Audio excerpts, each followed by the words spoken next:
अक्षय तृतीया हा पित्रांचा सण म्हणून सुद्धा ओळखला जातो। या दिवशी पित्रांसाठी तर्पण विधी, पिंडदान, दानधर्म या गोष्टी केल्या जातात। पित्रांचं पूजन करून या दिवशी पित्रांना नैवेद्य दाखवला जातो आणि हाच नैवेद्य घरातील कोणत्या व्यक्तींनी बनवायचा, पित्रांचा नैवेद्य बनवताना नियम काय आहेत, पित्रांना नैवेद्यासाठी जेव्हा आपण ताट वाढतो तर त्या ताटामध्ये काय काय वाढावं, कोणती वस्तू सुरुवातीला, कोणती वस्तू नंतर, स्टेप बाय स्टेप या गोष्टी शेअर करणार आहे। त्याचबरोबर पित्रांचे ताट कसे वाढावे, जसं बघा आपण इतर वेळी जेवण करतो त्यावेळेला ताट वाढण्याची एक वेगळी पद्धत असते आणि पित्रांना जेव्हा नैवेद्य दाखवायचा असतो तर त्यावेळी ताट वाढण्याची पद्धत ही पूर्णपणे वेगळी असते आणि पित्रांना नैवेद्य कसा दाखवायचा हे सुद्धा शेअर करणार आहे। कारण जेव्हा आपण देवांना नैवेद्य दाखवतो तेव्हा आपण पाण्याने बघा खाली मंडल काढत असतो, चौकोनी मंडल भरीव काढत असतो, पण जेव्हा आपण पित्रांना नैवेद्य दाखवतो त्यावेळेला पाण्याने चौकोनी मंडल काढायचं नसतं। अशी बरीचशी माहिती या व्हिडिओमध्ये मी तुमच्यासोबत शेअर करणार आहे। जेव्हा आपल्याला पितृदोष लागतो तर 3 पिढ्यांपर्यंतचा पितृदोष आपल्याला लागत असतो। जसं की तुम्हाला कोणी सांगितलेलं आहे की तुम्हाला पितृदोषाचा त्रास आहे, तुमच्या कुंडलीमध्ये पितृदोष आहे, तर 3 पिढ्यांपर्यंतच्या पित्राची आपल्याला सेवा करायची असते। आणि महिला ज्या असतात तर महिलांना सासरचा आणि माहेरचा दोन्हीकडचा पितृदोष लागत असतो। तुम्ही सगळ्या सेवा करून, सगळे उपाय करून थकले आहात, पण तुमच्या संसारामध्ये सुख नाहीये किंवा तुमच्या मुलाबाळांना, तुम्हाला स्वतःला संतान प्राप्ती होत नाहीये, नवरा बायकोचे सतत भांडणं होतात, घरात पैसा टिकत नाहीये, कर्ज वाढत चाललेलं आहे, मुला मुलींचे विवाह होत नाहीयेत, सगळे उपाय करूनही अशा समस्या आहेत तशाच आहेत, यातून बाहेर निघण्याचे मार्ग तुम्हाला मिळालेले नाहीयेत, तर कुठेतरी तुम्ही पित्रांची सेवा करायला सुरुवात करा। बघा या सगळ्या गोष्टीतून हळूहळू बाहेर निघण्याचे मार्ग मिळत आहेत, असे अनुभव तुम्हाला स्वतःलाच येतील। फक्त पितृपक्षातच पित्रांची सेवा करावी असं नाही, अक्षय तृतीयेला, पितृपक्षामध्ये, त्याचबरोबर जेव्हा वर्षश्राद्धाची तिथी असते पित्रांची त्या तिथीला, आणि जर तुम्ही खूपच त्रासलेले असाल सर्व समस्यांनी तर प्रत्येक महिन्याच्या अमावस्येला सुद्धा तुम्ही पित्रांसाठी दानधर्म, पित्रांसाठी सेवा करू शकता। प्रत्येक महिन्याच्या अमावस्येला तुम्ही पित्रांचं स्मरण करून शिदादान करू शकता। तुम्ही एखाद्या मंदिरामध्ये गुप्तदान, यथाशक्ती जे काही तुम्हाला पैसे दान करायचे आहेत ते तुम्ही दान करू शकता, किंवा या व्यतिरिक्त तुम्हाला काही पित्रांसाठी सेवा करायच्या असतील, पितृस्तुती, पितृअष्टक किंवा पितृस्तोत्र तुम्हाला नित्य नियमाने दररोज म्हणायचं असेल तर ते सुद्धा दररोज तुम्ही सकाळी किंवा संध्याकाळी घरामध्ये दक्षिणेकडे तोंड करून बसून तुम्ही ते म्हणू शकता पित्रांसाठी सेवा म्हणून। तर बघा पित्रांच्या स्वयंपाकामध्ये नेमके कोणकोणते पदार्थ बनवायचे असतात, तर काही मी तुम्हाला जे जनरली सगळीकडे बनवले जातात ते पदार्थ सांगते, पण तुमच्या भागानुसार, तुमच्या शहरानुसार किंवा तुमच्या घराण्यामध्ये रूढी परंपरेनुसार तुमच्याकडे जे पदार्थ बनवले जातात ते तुम्ही बनवण्याचा प्रयत्न करा। याच्यामध्ये मी एखादे पदार्थ सांगितले आणि तो पदार्थ तुमच्याकडे बनवला जात नसेल तर तुम्ही तो बनवू नका। तुमच्या रूढी परंपरेप्रमाणे तुमच्या एरियानुसार काय बनवलं जातं त्यानुसार तुम्ही बनवण्याचा प्रयत्न करा। मी एक हे ढोबळ सांगत आहे की सगळीकडे जनरली या पद्धतीचे पदार्थ जे आहेत ते पित्रांच्या जेवणामध्ये बनवले जातात।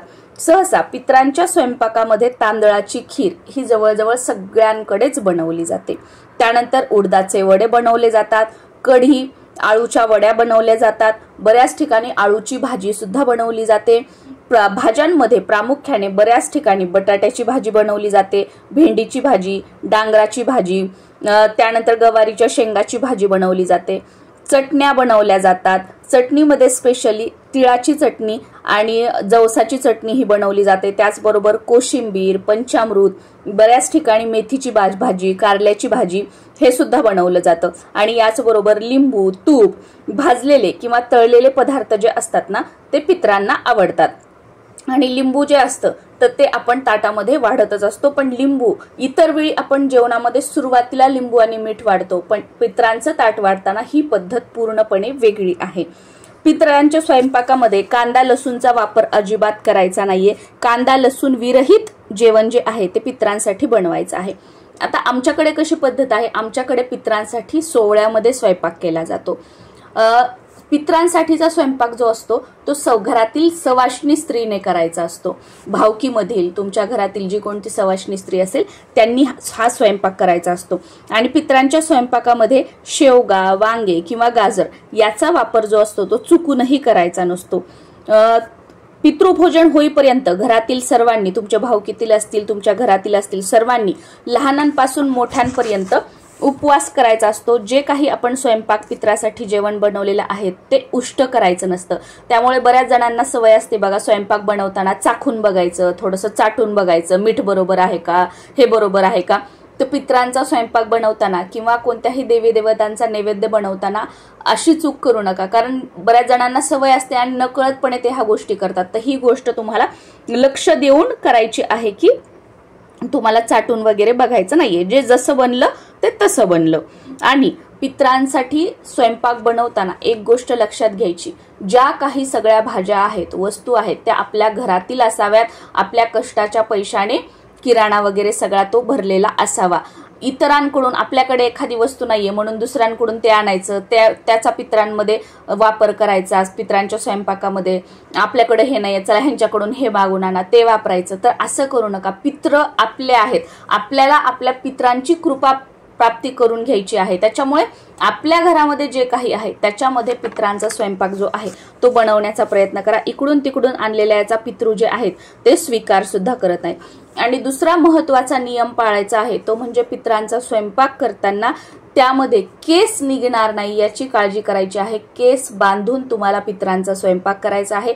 पित्रांसाठीचा स्वयंपाक करत असताना दुसऱ्यांबद्दल वाईट बोलणं, रडणं, पडणं किंवा खूप खुशी आनंदाने स्वयंपाक करणं, तर ह्या गोष्टी करायच्या नाहीयेत. नॉर्मल जसा आपण स्वयंपाक करतो की जास्त कोणाबद्दल काही बोलणं नाही, आपापलं काम आपण करतोय, तर अशा पद्धतीने स्वयंपाक जो आहे तो तुम्हाला पित्रांसाठीचा करायचा आहे. आणि पित्राच्या स्वयंपाकाला कधीच नाव ठेवायचे नाही. भले तुम्ही कोणाकडे पित्रांचं खायला गेलात किंवा आपल्या घरी जरी बनवलं तरी तुम्ही जेवण करताना किंवा जेवण झाल्यानंतर ही भाजी अशीच झाली होती, स्वयंपाक चांगला नव्हता झाला किंवा स्वयंपाक खूप चांगला झाला होता असं सुद्धा म्हणायचं नाही. कारण की हा आपल्या खुशीचा, आनंदाचा सुद्धा स्वयंपाक नाहीये.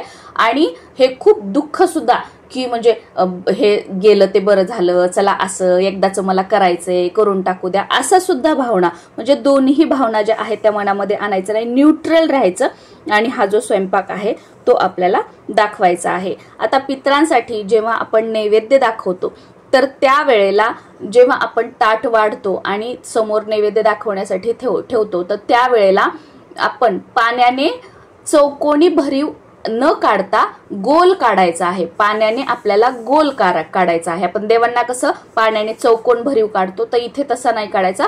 पाण्याने आपल्याला गोल काढायचा आहे आणि त्यावर मग जे काही ताट आहे नैवेद्याचं बनवलेलं ते तुम्हाला ठेवायचं आहे. आणि मी कमेंट आल्या होत्या बघा मला की ताई माझे मिस्टर वारलेले आहेत आणि मला सासू सासरे सुद्धा नाहीयेत, मग अशा वेळेला आम्ही माझ्या मिस्टरांसाठी किंवा आमच्या पित्रांसाठी पूजा करू शकतो का आणि ती कशी करायची याचा व्हिडिओ मी चॅनलवर अपलोड केलेला आहे.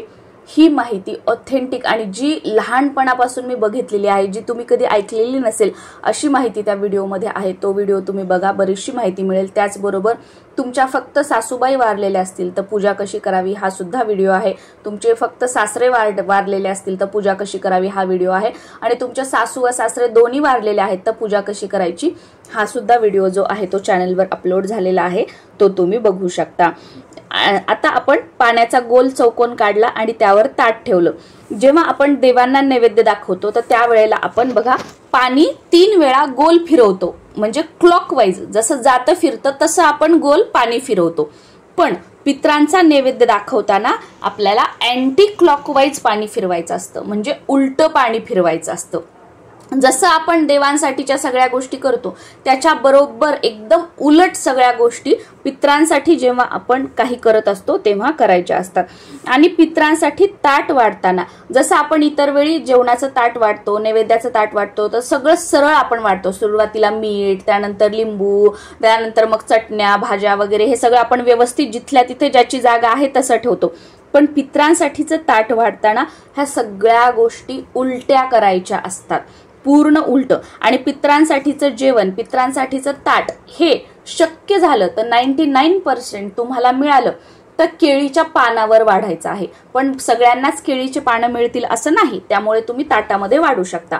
केळीच्या पानावर जेव्हा आपण वाढतोय तर त्यावेळेला केळीच्या पानाच्या मध्यभागी सुरुवातीला आपल्याला शुद्ध गाईचं तूप लावायचं आहे आणि त्यावर भात ठेवायचा आणि त्यावर वरण वाढायचं आहे। इतर वेळी बघा आपण भात वाढतो, त्यावर साधं वरण वाढतो आणि त्यावर आपण तूप वाढत असतो, पण पित्रांच्या ह्याच्यात खाली तूप, त्यावर भात आणि त्यावर वरण असं वाढायचं असतं। आणि लिंबू जे असतं ते सर्वात शेवटी वाढायचं। आपण इतर वेळी सुरुवातीला वाढतो, पण पित्रांच्या जेवणामध्ये लिंबू हे सर्वात शेवटी आपल्याला वाढायचं आहे। आणि पित्रांचे ताट वाढताना कोणतीही वस्तू कुठे वाढायची आहे, म्हणजे अगदी व्यवस्थित जसं आपण ताट वाढतो तसं ताट वाढायचं नाहीये, आबडधोबड ताट वाढायचं आहे, म्हणजे उलट सुलट ताट, आबडधोबड ताट वाढायचं आहे। जसं की तुम्ही बघा, उजवीकडे भाज्या ठेवू शकता, डावीकडे चटण्या, कोशिंबीर, समोर तळलेले जे पदार्थ आहेत, वडे, पापड्या वगैरे जे काही तुम्ही तळलेले आहे ते ठेवू शकता, त्याच्या बाजूला पोळी ठेवू शकता, त्याच्यानंतर कढी, पंचामृत किंवा जे वाट्यामध्ये वरण गिरण आहे ते मध्येच असं तुम्ही ठेवू शकता। तर असं उलट सुलट तुम्हाला कुठेही हे ताट वाढायचं आहे। आता उलट सुलट ताट वाढल्याने काय होतं की त्यातील रजोगुण आणि तमोगुण वाढतात आणि पित्रांना ते अन्न ग्रहण करण्यासाठी सोपं जातं, म्हणून आबडदोबड ताट जे आहे ते पित्रांसाठीचं वाढलं जातं। आणि पित्रांसाठी ताट वाढल्यानंतर, नैवेद्य दाखवल्यानंतर ज्यांना कोणाला तुम्ही जेवायला बोलवलेलं आहे त्यांना जेवू घालायचं आणि त्याच्यानंतर मग आपण घरातील सर्वांनी अन्न ग्रहण करायचं आहे। आणि पित्रांना नैवेद्य दाखवून झाल्यानंतर अगोदर तुम्हाला जे लोक जेवायला बोलवले आहेत त्यांना जेवू घालण्याच्या अगोदर सुद्धा कावळ्याला तुम्हाला घास ठेवायचा आहे, कारण या दिवशी कावळ्याच्या रूपात पित्र आपल्या घरी येतात आणि ते अन्न ग्रहण करून जातात असं म्हटलं जातं। त्यामुळे या दिवशी कावळ्यासाठी घास तुम्हाला आवर्जून ठेवायचा आहे। आता बरेच जण म्हणतात की आमच्या भागामध्ये, एरियामध्ये कावळे नाहीयेत, मग आम्ही कसं ठेवायचं?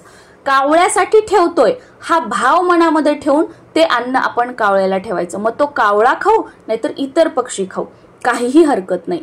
आता कावळ्याला आपल्याला घास कसा ठेवायचा काय याचा व्हिडिओ आज दुपारी 3 वाजता येणार आहे, तो तुम्ही बघू शकता। त्याच्यामध्ये जर तुमच्या घरी कावळा येणार नसेल तर कुठे ठेवायचं काय ही सगळी माहिती शेअर केलेली आहे आणि 2 पद्धती सांगितलेल्या आहेत, 2 पद्धतींनी आपण घास कसा ठेवू शकतो, त्यामुळे त्या व्हिडिओमधून तो सुद्धा तुम्हाला बरीचशी माहिती मिळू शकते। तर या प्रकारे आपल्याला पित्रांचा स्वयंपाक बनवायचा आहे, काही वस्तू वापरायच्या आहेत, काही पदार्थ बनवायचे नाहीयेत आणि याप्रमाणे ताट वाढून नैवेद्य पित्रांना दाखवायचा आहे। नमस्कार।